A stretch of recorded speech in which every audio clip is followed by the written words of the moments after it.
أعوذ بالله من الشيطان الرجيم بسم الله الرحمن الرحيم الحمد لله رب العالمين الرحمن الرحيم مالك يوم الدين إياك نعبد وإياك نستعين اهدنا الصراط المستقيم صراط الذين أنعمت عليهم غير المغضوب عليهم ولا الضالين آمين।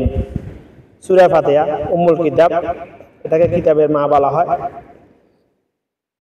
সূরা ফাতিহাকে শেফা বলা হয়।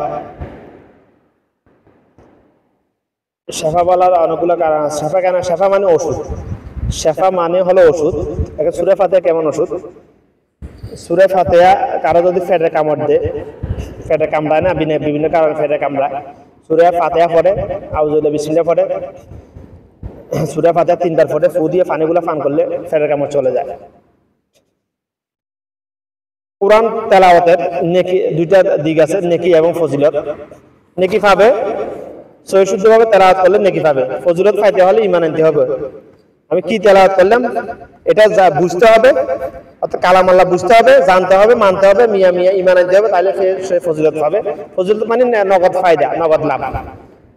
ফজিলত পাওয়া যাবে দুনিয়াতে, পাওয়া যাবে ইনস্ট্যান্ট পাওয়া যেতে পারে, কিংবা কয়েক মিনিট কয়েক ঘন্টা পরে পাওয়া যাবে, কয়েকদিন পরে পাওয়া যাবে, কয়েক সপ্তাহ, এরকম কবরে পাবে, হাসরে পাবে, মিজানে পাবে, ফুলসিরাতে পাবে, ইনশাআল্লাহ এরকম জান্নাতে পাবে সর্বশেষ। তো মূল উদ্দেশ্য হলো আমার সূরা ফাতিহা। সূরা ফাতিহা উম্মুল কিতাব, এটাকে কিতাবের মা বলা হয়। সূরা ফাতিহা তো কোরআন মাজিদ নাজিলের ধারাবাহিকতা একটা সর্বপ্রথম নাজিল করা হয় না। কোরআন মাজিদ ধারাবাহিকতা দিয়ে সর্বপ্রথম নাজিল করে সূরা আলাকের শুরুর 5টা আয়াত। ইকরা বিসমি রাব্বিকাল্লাযী খালাক, এই সূরাটা।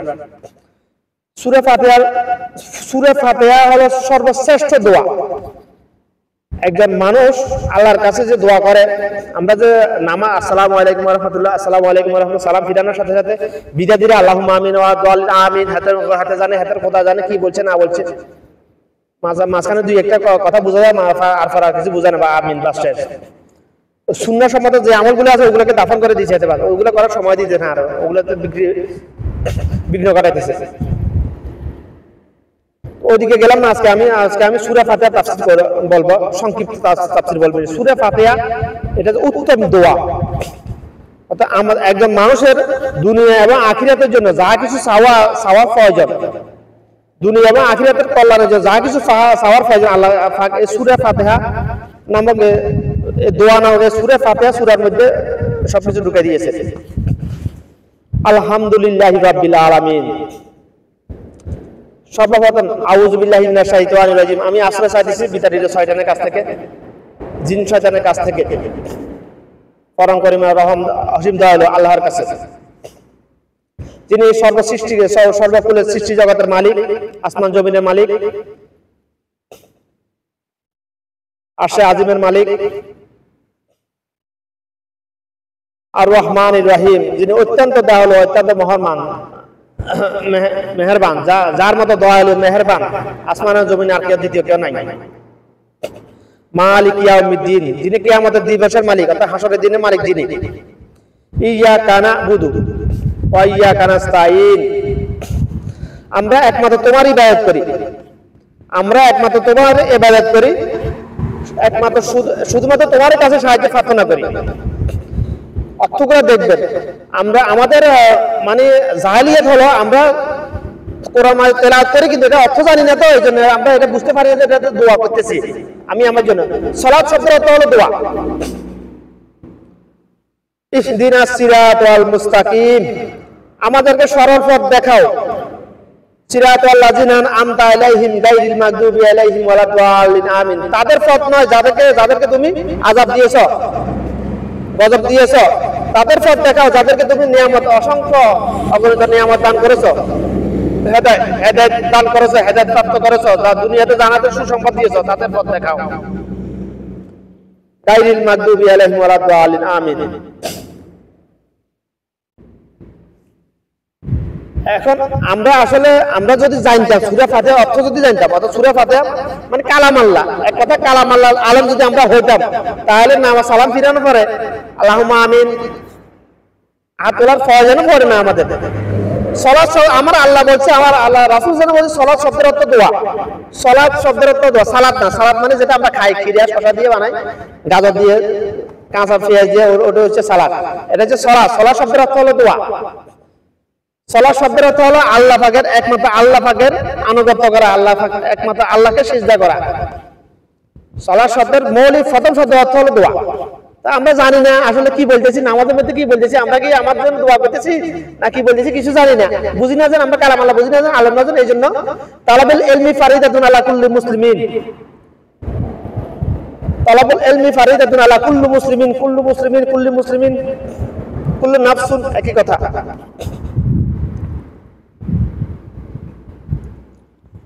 দ্বীনি ইলম গ্রহণ করা প্রত্যেক মুসলমানের উপর ফরজ।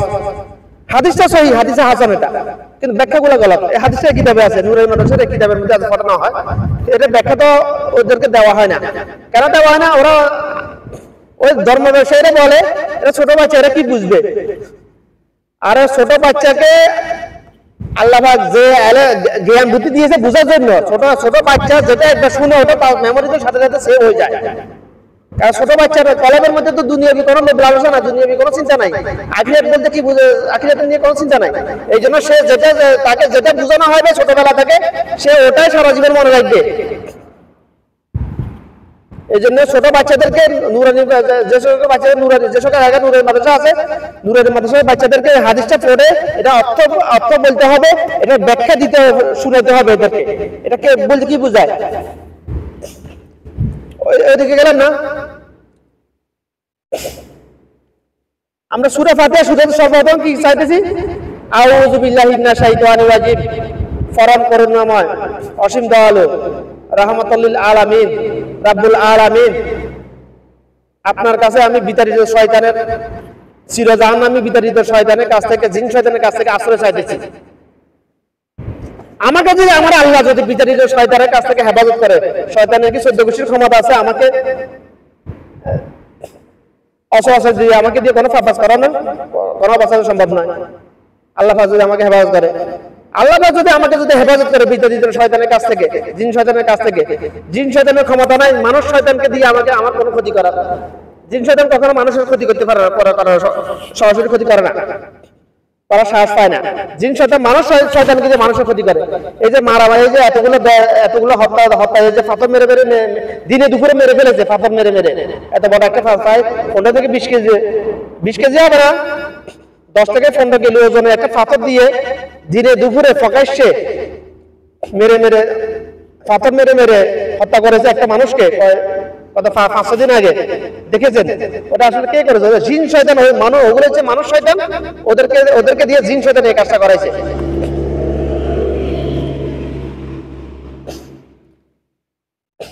মালিক ইয়াউমিদ্দিন, মালিক ইয়াউমিদ্দিন, প্রতিদিন 5 ওয়াক্ত নামাজে কতবার পড়ি? 17 রাকাতে মিনিমাম 17 বার তো বলি মালিক ইয়াউমিদ্দিন, তুমি কি আমাদের দিনের মালিক, তুমি কি আমাদের দিনের মালিক। আসলে আমরা কি আমাদের কলবে কি এটা কি এটার প্রতি ঈমান আছে? এটার প্রতি ভয় আছে? মালিক কিয়ামতের, মানে কিয়ামতের দিনের মালিক, কিয়ামতের হাসরের মধ্যে পার্থক্য আছে ভাই। এখানে হাসরের দিনের কথা বলা হয়েছে। কিয়ামত হলো যেদিন পৃথিবী ধ্বংস হয়ে যাবে, আর হাসর হলো যেদিন পুনরুত্থান হবে, যেদিন সবাই পুনরুত্থিত হয়ে আল্লাহর সামনে দণ্ডায়মান হবে, ওটা হাসরের দিন। ওই দিনের প্রতি কি আমাদের কলবে ভয় আছে? সূরা ফাতিহার মধ্যে আমরা আল্লাহর কাছে যে বিষয়গুলো থেকে পানা চাই, যে বিষয় দোয়া করি, এগুলো যদি আমরা বুঝতাম, আমাদের পক্ষে কি কোনো পাপ করা সম্ভব নয়। ওই যে আমার রাসূল সাল্লাল্লাহু আলাইহি ওয়াসাল্লামের হাদিস, নিশ্চয় সালাত মানুষকে যাবতীয় পাপ কাজ থেকে হেফাজত করে, মুক্ত রাখে। আল্লাহ পাক কোরআনে বলেছেন, রাসূল হাদিসে বলেছেন এই কথা। নিশ্চয় বলেছেন, নিশ্চয় মানে অবশ্যই, ইন্না। সলাৎ যদি মানুষকে যাবতীয় পাপ কাজ থেকে মুক্ত হেফাজত করে, তাহলে 5 ওয়াক্ত নামাজ পড়ে কেন মানুষ সুদ খায়, ঘুষ খায়, জানা করে, ব্যবসা করে, গিবত করে, চগলখড়ি করে, মানুষের হক মারি খায়, দুর্নীতি করে, ছাতাবাজি করে, সিন্ডিকেট করতেছে? কিভাবে? এটার অর্থ হলো তার নামাজ কবুল হইতেছে না। কেন নামাজ কবুল হইতেছে না? সে এটার অর্থ জানা না, কালাম আল্লাহ জানা না, সে সূরা ফাতিহা পড়তেছে কিন্তু ফিকহ পড়তেছে সে জানে না, এখানে আল্লাহর কাছে কি চাইতেছে সে জানে না, সে নিজের জন্য কি চাইতেছে এটা জানে না, দুনিয়া আখিরাতে মঙ্গলের জন্য কি চাইতেছে এটা জানে না, এজন্য তার নামাজ কবুল হইতেছে না। তার মা এজন্য রাসূল মুহাদ্দিসগণের পরামর্শ হলো আমরা যদি কালাম আল্লাহ বুঝে, অর্থাৎ কোরআন তেলাওয়াতের অর্থ বুঝে, আমার কোরআন নামাজ সালাতের মধ্যে যে সূরাটা পাঠ করি ওটার অর্থ থেকে যদি আমরা খেয়াল করি, আমাদের কলবে কখনো নামাজ পড়া অবস্থায় দুনিয়ার ভিতরে চিন্তা ভাবনা শয়তান ঢুকাতে পারবে না। কারণ আমি তো আমার তো অর্থ থেকে খেয়াল করতেছি, মানে আমার মনের ভিতর ওটা নিয়ে ওই অর্থ থেকে খেয়াল করার কারণে আমার মনের ভিতর আখিরাত নিয়ে চিন্তা ঢুকতেছে, জল্পনা কল্পনা ঢুকতেছে, শুরু হয়ে গেছে। শয়তানের সুযোগ নেই এখানে। শয়তান আমাদের নামাজে দাঁড়াইলে কেন আমাদের যাবতীয় দুনিয়া যত হিসাব নিকাশ আছে শয়তান ব্রেনে ঢুকে দেয় আমাদের। ওই কারণে আমরা অর্থ না জানার কারণে, আমরা কালাম আল্লাহ না জানা না বুঝার কারণে ভাই, আমরা আমাদের জাহেলিয়াতের কারণে আমরা সবাই জাহেল। যে কালাম আল্লাহ জানা না বুঝে না সেই সবচেয়ে বড় জাহেল। এই পৃথিবীতে তার সাথে বড় জাহেলের আর নাই আসমান জমিনে। তোমরা মনে করো যে অনেক বড় ডাক্তার, অনেক বড় বিজ্ঞানী, অনেক বড় ইঞ্জিনিয়ার, যে অনেক ভালো ভালো ইংরেজি জানে সে আলেম, যে যে যে কোরআন হাফেজ করেছে, যে কোরআনে হাফেজ সে আলেম, যে দেখে দেখে কোরআন পড়তে পারে সে আলেম। তোমরা মনে করো না, তারা বেশিরভাগ কিছু তাদের মধ্যে কিছু আলেম আছে, বেশিরভাগে জাহেল। সাধারণ মানুষ তো জাহেলই, যে কালাম আল্লাহ জানা না বুঝে না সে জাহেল, এক কথায় সে জাহেল। আমি একটু আলেমে আলেম, কালাম আল্লাহ জানা বুঝা শুরু করেছি 5 বছর আগে থেকে, শেষ নেই। আমরা যদি নামাজে